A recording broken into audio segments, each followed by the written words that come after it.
response, there is a space. And in that space is our power to choose our response. And in our response lies our growth and freedom.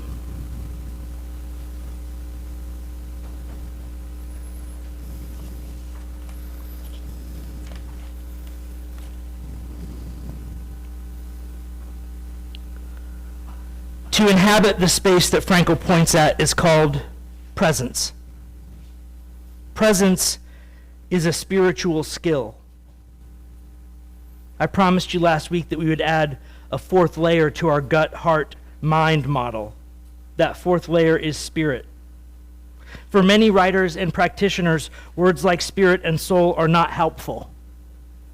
If that is true for you, the term meta-awareness or meta-consciousness, both of which are used broadly in the emerging literature, are, in my view, acceptable synonyms.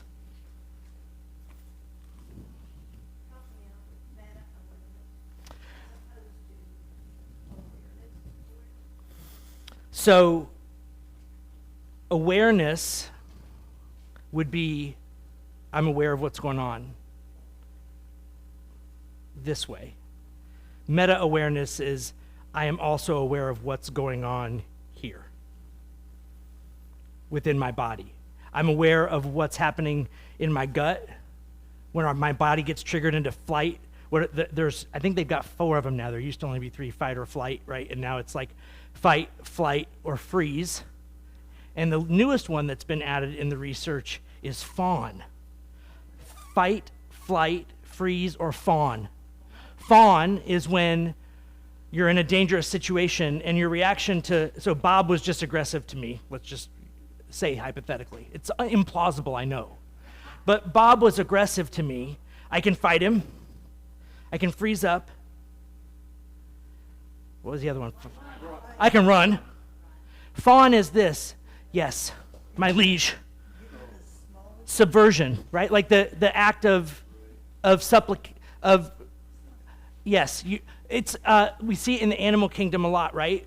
Sometimes a fight breaks out and one capitulates dominance to the other. Or in a relationship. Yeah, amen. Yeah.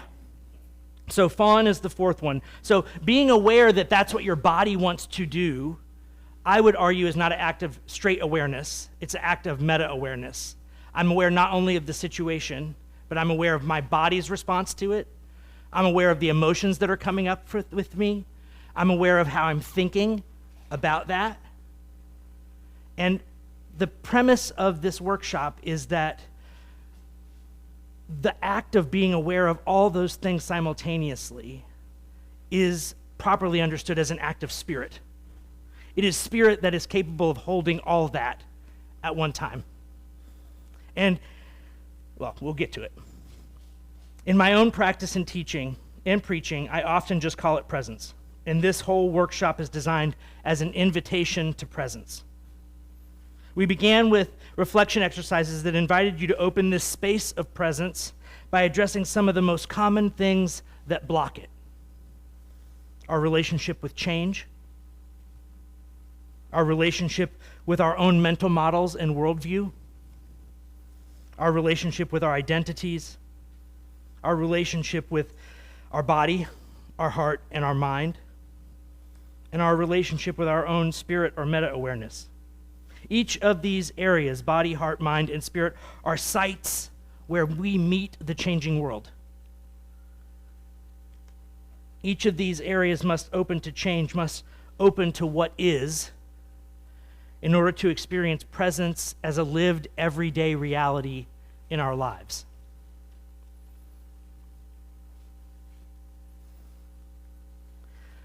Any capacity that matters in human life strengthens with practice. Attention, compassion, courage, emotional regulation. Presence is no different. Most of us were never taught how to stay present under pressure.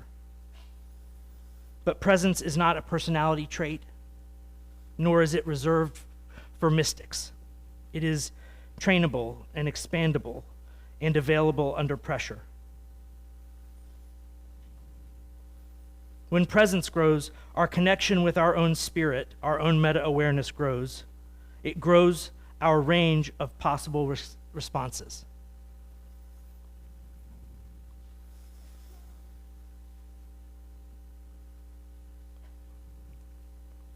This is not a list of practices that I think you need to do. Just to be clear.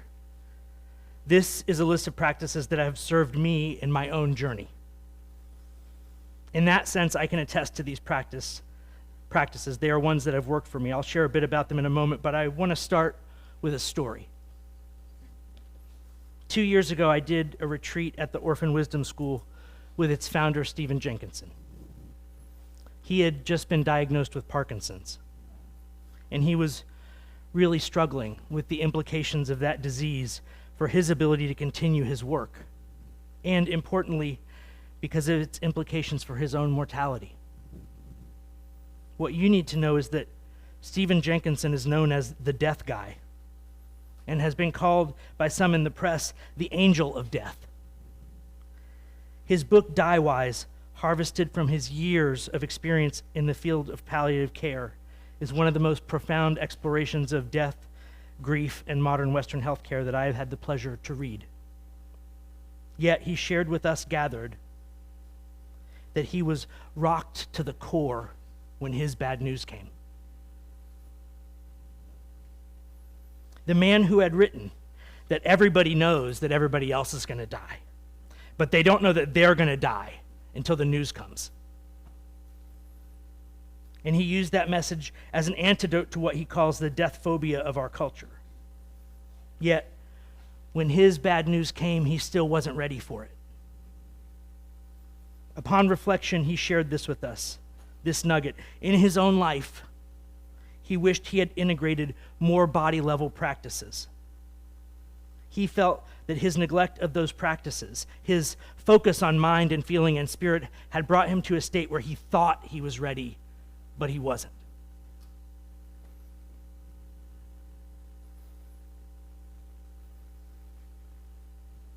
Running is first on my list for a reason. When Simon, who is now 17 years old, was a baby, and it was time for me to return to work after FMLA, I began a practice of running to and from work every day, which lasted for most of a decade. Now, at first, it was about 2 miles each way. It was about 2 miles, so not anything crazy. Well, for me. A little crazy. Okay, it was a little crazy for anybody, whatever. Now, at first, this was a health thing for me, and it was a protest against the university charging its own staff to park on campus. And it was enabled by the fact that as a person of privilege, I had the luxury of living in a house that was less than 2 miles from campus. But I knew that I needed better exercise in my life. I was recovering from soccer injuries that had been really bad. And I started running every day. I didn't know for 5 years it was a spiritual practice. That revealed itself to me through the discipline of the practice. But one of my first deep insight moments into what I was doing happened. I was preparing for a half marathon. I was out on the Town Lake Trail doing like a 14-mile training run. And I'm running past all these people on the trail. And I see the faces, and they're all bearing down. Have you seen that runner's face? Yeah. I'm in pain. I don't want to be here. I don't want to be doing this. And I had what I think the Buddhists would call, nope, my words are not coming today. Good thing I'm not preaching. Lou, what's the Buddhist word for the flash of insight? A satori. Sorry. As soon as I said it, I was like, no, I know the answer to that one. I had a satori in the middle of running. So a satori is a Buddhist moment, a flash of insight where you see the truth that's underneath all the things you believe. We don't run to get hard. We don't run for our muscles to get hard. We don't run for our bodies to get hard. We run to soften. We run to get soft. And what I learned in that moment was that if I smiled at the joy of being able to run, it changed the whole experience. Because for years I had been like those other folks, right? I just got to get through this. But when I let go and let the experience happen, I found the joy in it. And so running for me was one of my first early spiritual practices, even though I didn't even understand it as such when I began. But running that often and that long, I had to start paying attention to my body. And like most Westerners, I had been led to believe that my body was a site of sin or some meat sack I had to carry around to support my beautiful brain. I had neglected my body. I had neglected my body as an important part of me. I hadn't really given it much attention. As you guys can tell from my stature, I was never under the illusion that I was going to be an awesome athlete in junior high and high school. That pathway was not open to guys of my size. I was 26 pounds when I started kindergarten. So, I had neglected my body, but through this process, I rediscovered how to pay attention to it. And that began to open things up for me. I mentioned Stephen Jenkinson. Grief work has been important for me.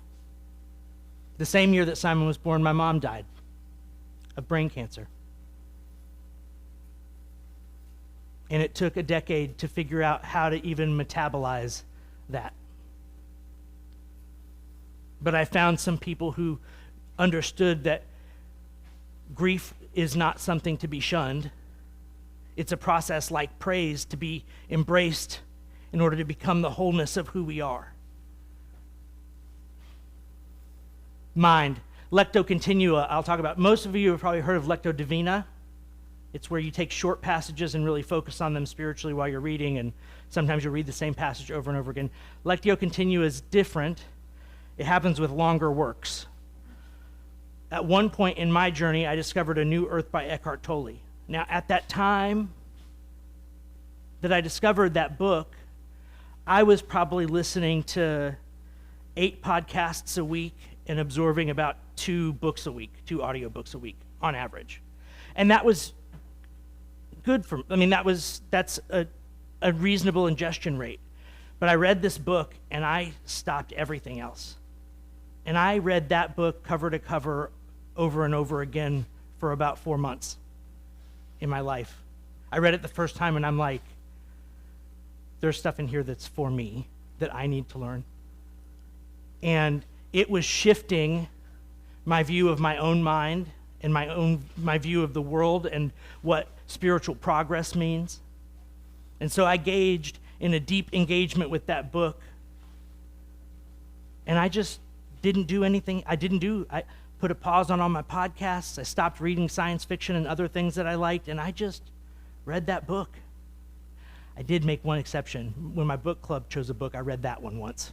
But it was a deepening process where I had found something that spoke to where I was in my life. And I said yes to the invitation to lean into that work. Now, that particular book, I'm not advocating. If you read it once and it doesn't do anything for you, awesome. Go find a book that does. But the process, when you find something in your life that's inviting you into deeper transformation, what do you do? And what I'm encouraging is when you find something like that that's working for you or that's resonating with you in a way, don't be afraid to lean into it.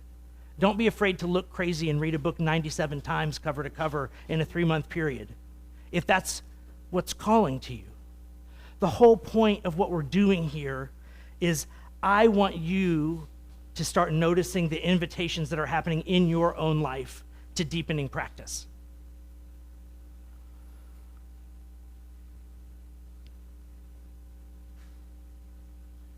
Wilderness fasting is another one that there came a time where I was reading about it in some books, and then that started calling to me. And so I began doing multi-day wilderness fasts. Yeah. That's okay. I'm not very Unitarian. You guys may notice that sometimes. So wilderness fasting has been a really important spiritual deepening thing for me. I hear it a lot from people who say they want a deeper connection with nature. Right? I don't feel connected to the natural world. And so I mention this because that is something that you have control over. If you're feeling disconnected from the beautiful wonder of this thing that we're a part of, you can make choices in your life about how to reconnect with that. Now, spiritual wilderness fasting may not be your method. That's all good. I know a great many deep souls for whom gardening is that thing. There are many ways to get in touch with it. I'm just telling you what's worked for me. So, on the bottom of the first page, our first reflection brain writing exercise. I don't want you to edit yourself. I don't want you to worry too much about which is the right category. But I want you to look at the word body, and I want you to ask the question and trust your own deep intuition. Trust your own discernment. And just write down some things you do that make you feel like you're paying attention to and connected with your body. I will tell you, running started it and I still do it, but like walking is huge for me. Like I'll be in the middle of, I'll just get off a phone call with Bob about some drama in the church and my body says, we need to go walk now. I need to go take a walk. One of the things I think that's intimidating about this talk of spiritual practices is that we think it has to be some weird esoteric thing. It is and can be an everyday thing, a tool in your tool belt that you pull out when you need it. And learning to listen to your body and your heart and your mind when they say, this is what I need, that is a spiritual act. And answering that call is a method of spiritual deepening. Okay, I'm going to stop talking at you. But look at body and ask, what do I do that makes me feel in touch with my body?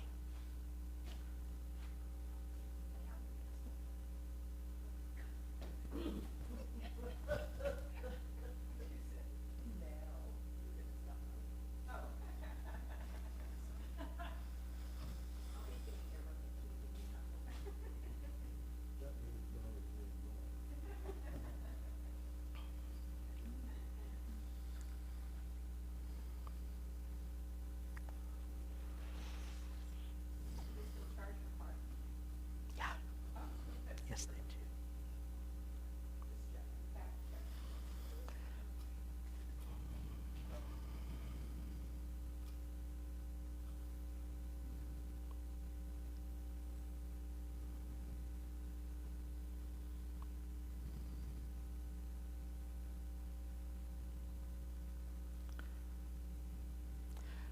Molly, you're on the back page. You already did all four? Yeah, so on the front page, go ahead and list body, mind. If you're ready to turn over the back page, we're going to ask questions. I'm going to ask you to circle one from each row. I want you to circle as the one that you think is most promising. Not forever. I'm not asking you to swear to do this practice diligently for the next 20 years. I'm asking, what practice does your body say you need right now from wherever you're at? So we're going to pick one practice from our list on the front page, and then we're going to write it in the chart on the back page.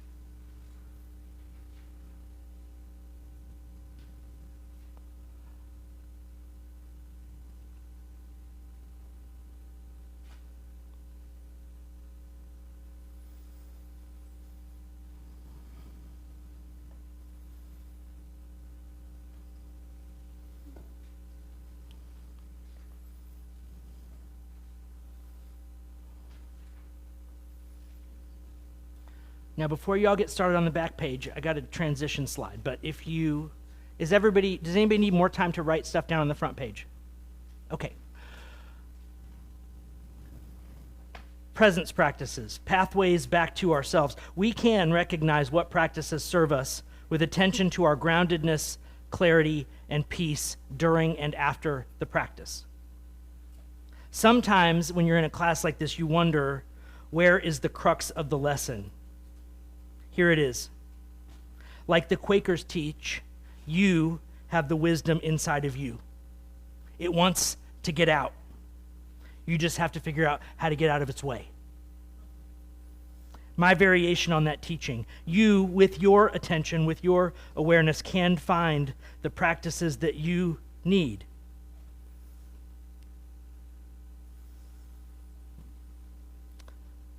I already said that part, so we'll move to this part. For your selected body practice, there's a table on the backside of the worksheet. It asks some questions. How well does it work for you? Do you do it frequently and intentionally enough? Or do you listen when your body says, I need this? Or do you say, oh, I've got more important things to do right now?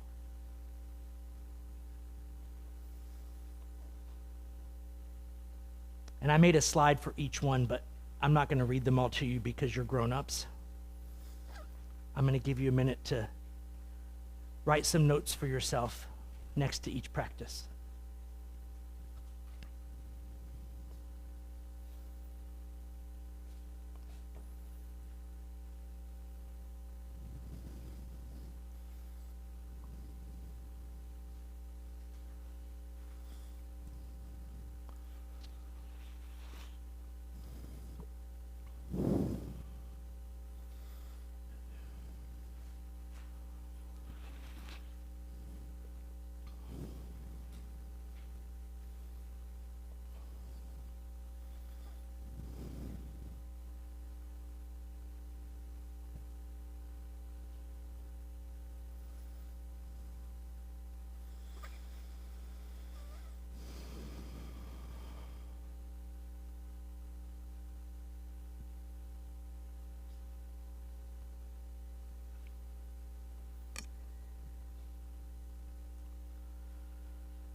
Fourth column.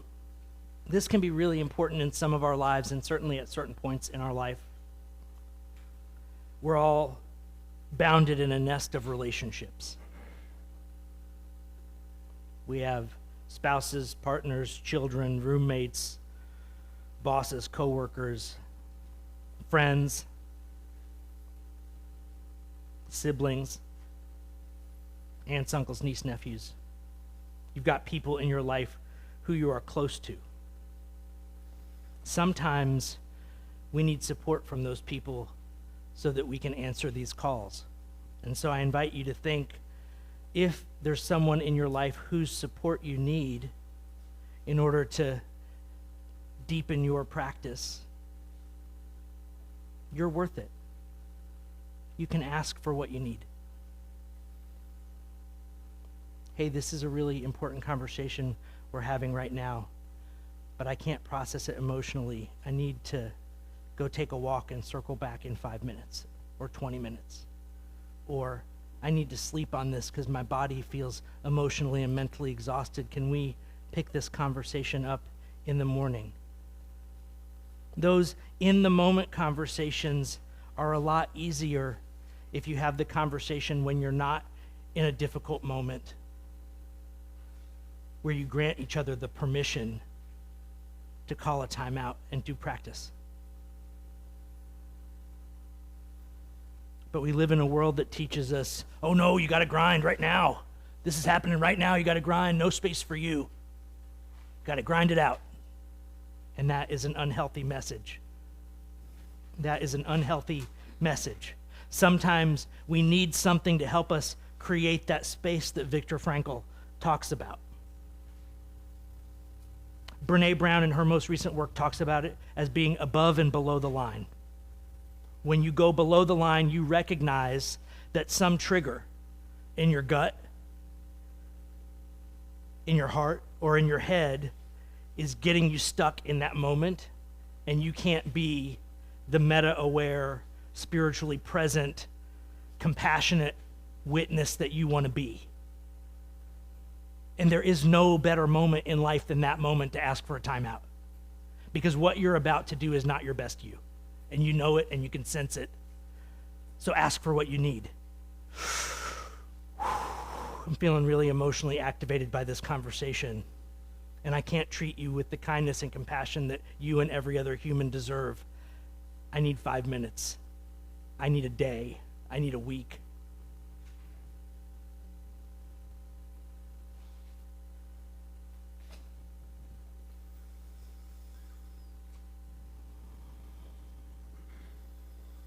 So, prompted by my Stephen Jenkinson story, I'm going to give you a couple follow-up questions. I'm going to let you think about them for a minute. Is there a layer you've been neglecting? Stephen Jenkinson said, "Oh, I wish I had started doing some kind of body practice, some somatic practice before this. Before here on my 70th birthday, I have to stand in front of a room of people who have selected me as a spiritual leader in this context, and I have to admit that, I neglected this layer of my life. And so all the beautiful things that I wrote about being prepared to get the bad news weren't really true for me when the moment came." And he had to reckon with that and struggle with that and ask, how do I still lead from that place? And he did what we all have to do. He was honest in that moment. And he said, this is where I should have spent some more energy. So I'm inviting you. I'll tell you one of the big emotion ones for me, because I think emotion is another one that we easily neglect. If I remember from when we raised hands, it was on several people's last resort list. I get an urge sometimes when I'm having certain feelings to listen to a specific song or album. Now, for a while, my brain would get involved and be like, why that one? I don't understand. And the brain was like, until I understand why that song for this moment, I'm not going to let you proceed. In the more mature version of the practice, you trust spirit in that moment. Brain, you don't need to know. Brain, you don't need to know. You don't have to have the perfect story to explain why this song in this moment. Your heart has heard the call of some music that's going to help it metabolize something that you're feeling. Just say yes. Just go listen to the album. Brain, I need a few minutes. I'm below the line. I'll come back to you. We can think about why this was the right song tomorrow or in an hour. But right now, I'm just going to heed the call that this song is playing in my head, and I'm going to listen to it. Mine this morning? No idea. I still don't. Maybe tomorrow. Wicked Garden by Stone Temple Pilots. I haven't listened to that song in 2 decades. I have no idea. But it showed up for me this morning. And I'm sitting there, I'm making Christy her little Mother's Day display so that even though I was gone, she would wake up and have a Mother's Day card and a fresh pot of coffee brewed and that kind of stuff. And so I'm doing that prep work while I'm getting ready to sneak out of the house while everybody else is still sleeping. And I don't know, get out the AirPods, stick in my ear, play Wicked Garden by Stone Temple Pilots. And I listened to it, and it was right. I don't know why. Here's the thing, here's the beautiful thing. I don't need to know why. I don't need to know why when my body says I want to take a walk. I don't have to conceptualize it. If I learn to trust, we could have a whole sermon series on the ways in which our self-trust has been eroded. But part of this invitation is learning to trust ourselves again. When your intuition and your gut and your body says, I need this, find a way to say yes. When your heart says, I need this, find a way to say yes. And even when your troublesome mind says, I need this, our spirits can find a way to say yes. Yes, sir.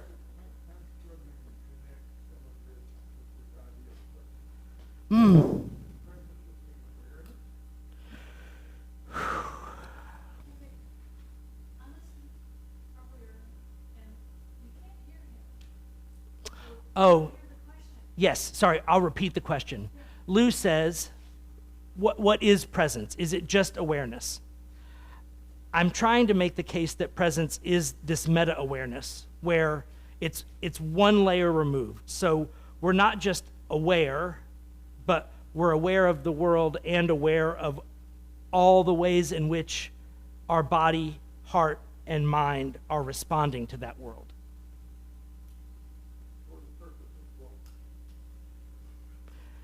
I mean, the terse answer is enlightenment. The short answer is, I think that this is the... Well, so, I mean, look, everybody has a different entree about what they care about. What I've been recently writing in my Doctor of Ministry work is that some of us yearn for justice. And we get curious why justice movements seem to not produce living institutions that regularly produce justice in the world that we live in. My contention is that the absence of this kinds of presence practice is what makes us recreate old evils when we reinvent systems. It's the reasons that our social justice movements stay on the fringe instead of transforming the world and the culture and the systems. So I believe that it's a pathway to justice to do this work. Some people want to reconnect with nature. I believe that this pathway, for those people who are feeling that loss in their lives, I feel like this is a pathway for them to get back connected with the natural web of existence that we exist in. Some folks yearn for a deeper connection with the spirit or the divine. That's the most obvious answer, but it's something that many people yearn for. And if so, I think this practice does that also. I had another example, but I can't think of it yet. Does that help in some way? Yeah, my answer is the idea of presence is to make relationships better. Yeah. Yeah. The idea of presence would be to bring about more inner peace and commitment and contentment. Okay, so presence as a way of bringing about more inner peace and contentment and strengthening relationships. Yes, yes to all that. We discussed that. Kind of Buddhist light-oriented meditation groups. While present and aware are often used interchangeably, my impression is they're using the term present as being open to everything that might come in, not screening anything out, just being here. And awareness is what results from it. Yeah, that's great. Can I repeat that so Keith's going to bring a mic over so we can pass it around and I don't have to do the Test. repeating words. And it's for the recording and for the folks online. So That was a moment of enlightenment and it'll probably never come again. no, but I can repeat it. Okay. And I'm going to use my own words and you tell me if you feel like I'm off base. So presence is a stance that you take where you open yourself up to all of it, to all of what is. Presence is a stance. It's like, it goes right back to the very first session that we did about how do you treat change, right? Like, I'm open, and this greater level of awareness, this meta-awareness, is what results from that stance when practice culminates.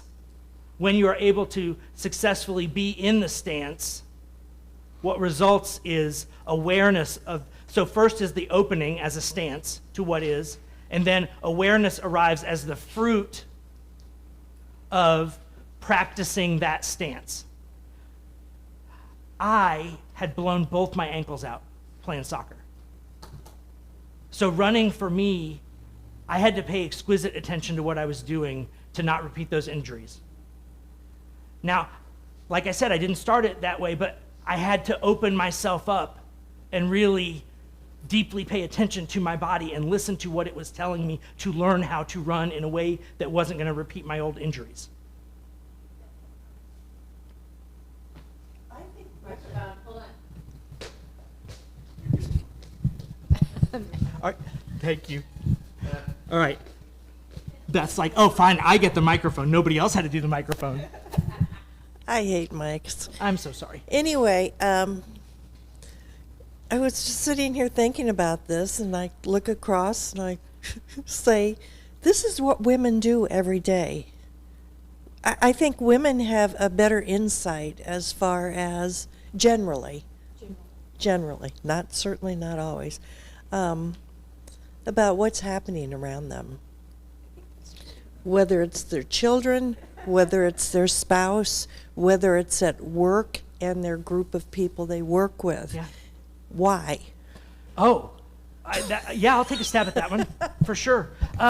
So the culture that we exist in matters deeply. And the culture teaches women from a young age to attend to the outside. Fair enough. And it teaches boys and men, as a general rule in this culture, now you squash that stuff down and get it done. You squash that stuff down and get it done. So, and I will say that like almost many of the writers who I respect most have echoed what you just said. Like, there are cultural reasons. There may be biological reasons that we don't fully understand yet as well, but that women's stance in our culture tends to be closer to this ideal than the stance that we teach men about how they're allowed to be in the world. And I think that explains a lot, but not all of it. Yes, sir. Okay, this one. Pass it down. Well, once the judge ordered me to turn off the microphone because I talked too loud. All right. Briefly, this is changing, but traditionally, you've had dominance and submission. So, for example, members of minorities are better at reading the expressions of the dominant whites than vice versa. I've Yep. seen that in the workplace. The boss has no idea what the subordinates are thinking. He's just totally focused on the mission, and that's secondary. Whereas people for whom there might be a lot of consequences of getting it wrong, learn to read those signals much better and pick up signals. Now, we probably haven't fully emerged from male dominance, Yeah. but that may be why women grow up to be able to read those signals better. Yeah, I agree. People who have identities that are marginalized, people who come from marginalized backgrounds or who have had to try to navigate situations that were more personally dangerous just as a matter of their status in society, whether it's economic, gender, race, all of it. That tends to be true, and it's well borne out in the literature. Let me make sure where we're at. Okay. So I'm gonna get through to the end, and then we'll have time for more free form. Spirit is our integrating layer. Presence is how we live it. Wisdom is its fruit. Spirit is our integrating layer. Presence is how we live it. Wisdom is its fruit.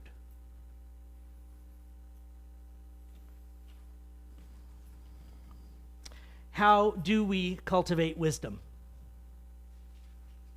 I am under the illusion, perhaps, that one of the things that blocks us from deep wisdom is that we've lost faith that it's possible.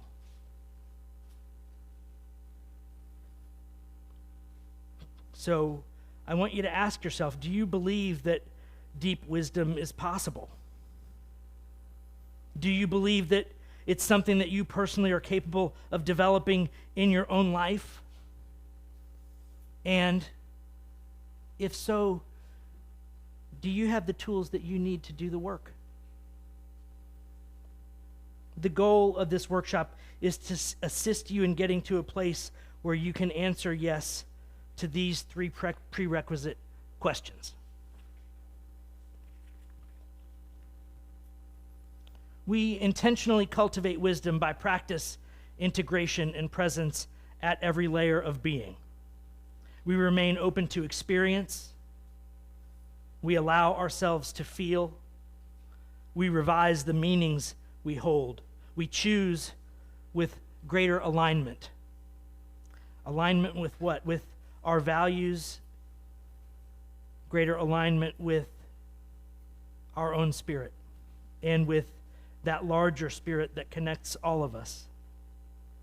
Integration is how wisdom becomes visible. Awareness, aware of gut experience and heart feelings, aware of mind thoughts and of awareness itself, holding that awareness in space lightly, hearing, another Quaker reference, the still small voice. Hearing the still small voice and then choosing. That's what the space Frankel opens up is for. It's for the influence of the divine, the influence of the still small voice, the emergence of the quiet wisdom that resides within each of us to surface and tell us, I know that your gut wants to run, your heart wants to cry, and your head wants to regain control of the situation. But right now, you should just listen. Right now, what this moment requires is for you to listen. Now, not always. Sometimes it's going to ask other things of you. Sometimes it is a moment to act, and that's what your wisdom will say. But if you're not cultivating enough space to hear that still small voice, you're going to react from one of those other cores, and you're going to privilege, nope, just running. Nope, just crying. Nope, just overthinking it. Presence is how wisdom is practiced. By intentionally cultivating wisdom, we can co-create a world worthy of passing to the next generation. That's something I think that we sometimes don't have much faith in the idea that we can give the children a more meaningful, better world than the one we were handed. I hear that yearning when I talk to people a lot. And so, Lou, I think maybe the answer to your earlier question, why would we want to do all this hard work? What is it worth? If we can reclaim the faith that how we show up can contribute to producing the world that we know that the children deserve to inhabit, and not the one it looks like we're about to hand them, if that's not enough reason for you, I don't have a better one.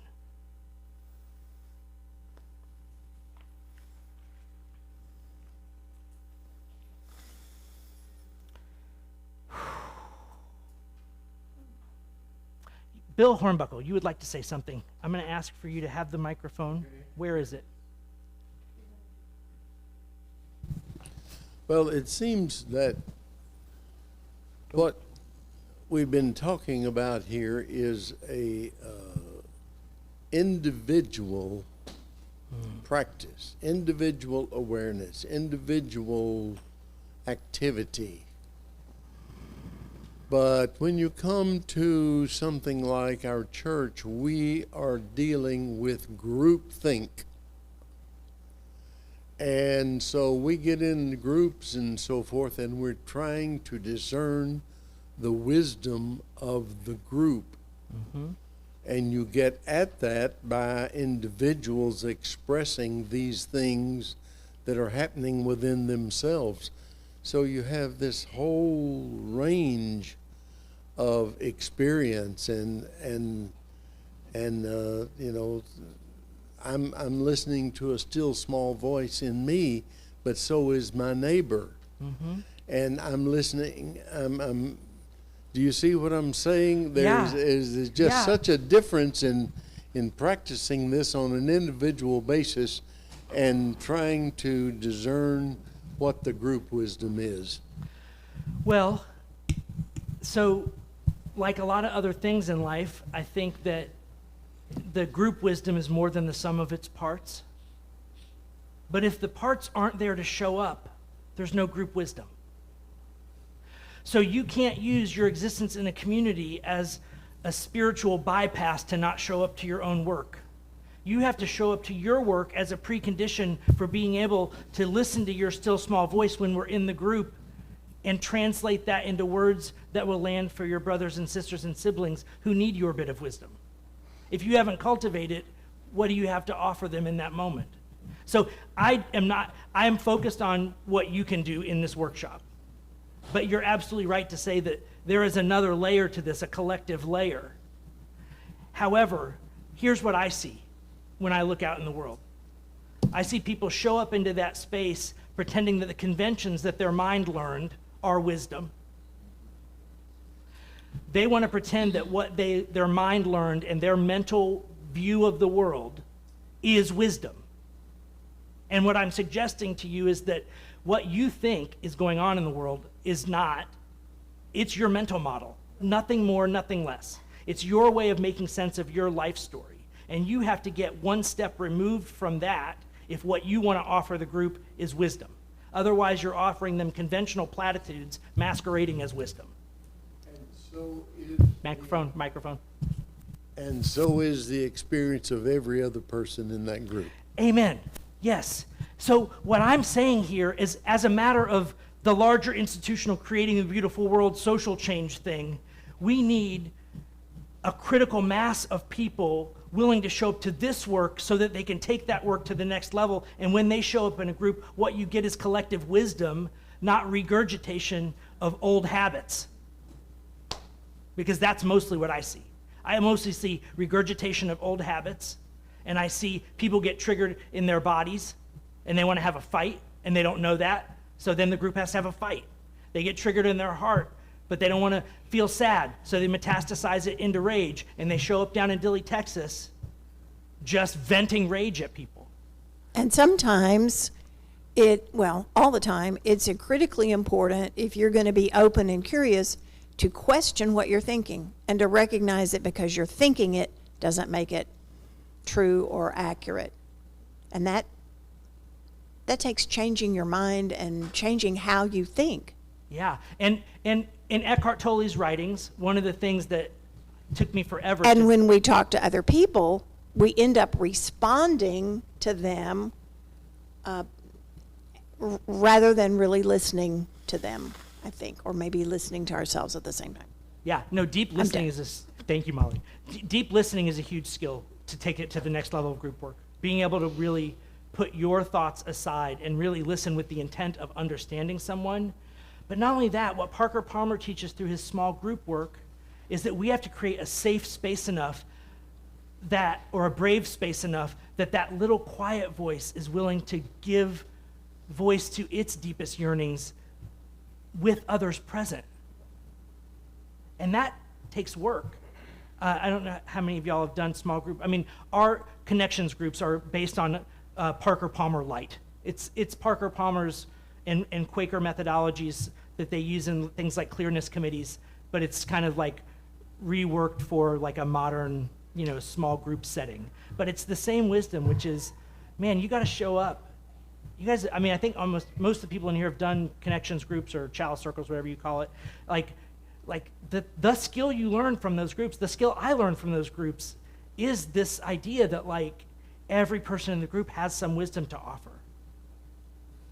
Now, how do we show up for one another in ways that really invite that wisdom to show up in the room?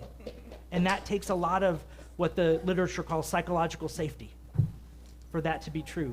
But thank you, Bill, for bringing that up. I mean, yes, absolutely.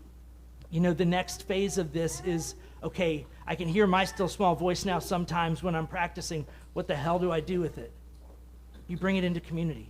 Absolutely, that's the next step. You bring it into community because what we need is a critical mass of folks. One of my favorite theologians, Howard Thurman, wrote, and I'm going to paraphrase, but he said, don't ask what the world needs. Ask what makes you come alive. Because what the world needs is more people who have come alive. All right, we're at time, folks. I'm blessed and grateful that you all chose to spend these hours with me. I didn't have time to make a worksheet for you to evaluate this, and I would love for you at some point, whether it's right after this session or a week from now, to sit down and tell me, this part worked for me, this part didn't work for me, I felt lost because of, this has changed my practice. Whether it's positive or negative, whether it's critical or praising, I would love for you to share with me what you got out of this and what you didn't get out of this, that you hope to get out of it, and what worked for you and what didn't work for you. This is Bill's layer, right? Like, I'm going to ask you to find some time, sometime in the next, whenever it comes up for you, to sit down and tell me. Because my goal is to keep making this workshop better and to keep offering it over time to different audiences. And so I would genuinely love and appreciate your feedback. Because we all come to this, right? I got my still small voice in my pocket, and I'm going to come share with you. But I don't know if I've translated its voice into the right language to hit your heart. Only you can tell me that. And so please, give me feedback. And thank you all so much for spending this time. Jess? Yes, sir. I have not read your deck, and I decided that I didn't want to. I wanted to hear you deliver it. Okay. Do you still want to do that in 2 weeks? Or is that... And if you want, we can just we can schedule it separately from this, or we can just do it now while we've got people in the room. So Jess has let me know, in Jess's position, her work position, she goes around and presents at conferences. And she has let me know that there's a large amount of Venn diagram overlap between what I'm saying and talking about and what she presents on. And she asked to be able to share that with the congregation. And so we're looking for a way to make that happen. Maybe we're going to meet here in this same time slot 2 weeks from today. That's Memorial Day weekend. I don't know if that makes a difference for people. Does Memorial Day weekend matter to y'all? Because y'all are the core class. So if you say good for us, we'll let everybody else choose to. We don't picnic anymore. All right. So we're gonna get together in 2 weeks, same time slot. I'm going to be sitting where you're sitting. I got to eat the pudding instead of shoveling it out. But I'll be sitting where you're sitting, and Jess is going to share her work with us. Great. All right. Much love and gratitude. Thank you all so much for this time and attention. Thank you. Yeah. A quick question. Yeah, Greg. What was the book that totally, that you... A New Earth. A New Earth. Yeah. His earlier book was called The Power of Now, but for me, A New Earth was, it was the right fit for me at that moment that I was in. And I still hearken back to it often. Thank you all. Thank you everybody who's watching online.